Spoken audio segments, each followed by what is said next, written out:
اندازہ نہیں لگا سکتا. شہید ملت کی شہادت کے بعد یہ میرے لیے مشکل ترین وقت تھا. میں نے آپ کے عزم، بلند ہوشوں اور دعاؤں نے میرا ساتھ دیا، اور جو واقعتاً اس دشوار ترین مدت میں میری قوت ثابت ہوا.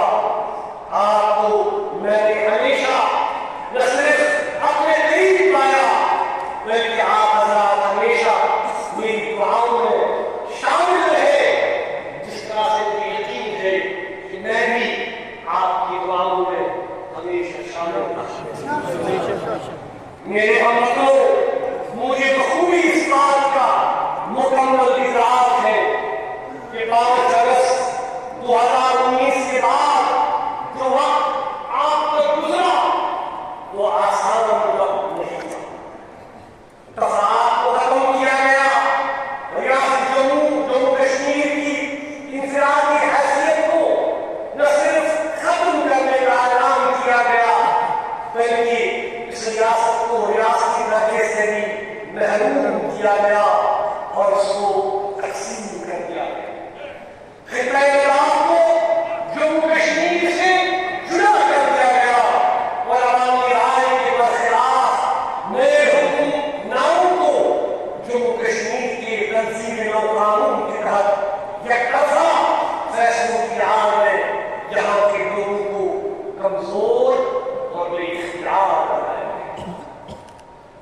میرے عزیزوں، یہ بات چلنا دہرانے کی ضرورت نہیں ہے کہ منصب میر وارث دعوت میں یقین رکھتا ہے، مکان میں اور دلیل میں یقین رکھتا ہے.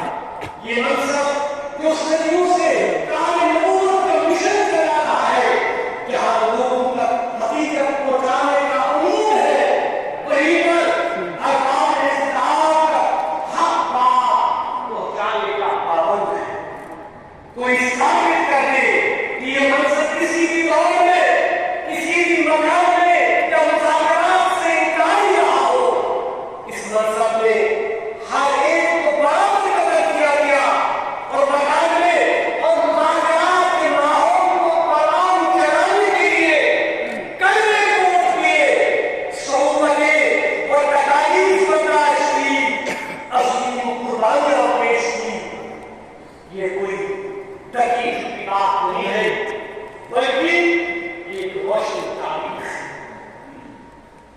میرے ہمراہیوں، گھر میں نظر بند ہونے اور مشکل ترین حالات کے باوجود 2019 کے بعد جب 2020 کے اوائل میں میڈیا اور نشر و اشاعت پر آہستہ آہستہ پابندیاں نرم کی گئیں، کوریت کانفرنس نے کب سے لے کر آج تک حالات پر برابر اپنے تشویش کا اظہار مختلف موقعوں پر برقرار کیا. مگر چونکہ ہوریت کے بیانات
جو کہ 14 اگست 1947 میں قائم کیا گیا تھا، اور اس روح سے یعنی جموں کشمیر کے منتصب ہونے کی روح سے یہ مسئلہ تقاضا کرتا ہے کہ اس کو حل ہونا چاہیے، جو ایک مسلمہ حقیقت ہے جس کی تصدیق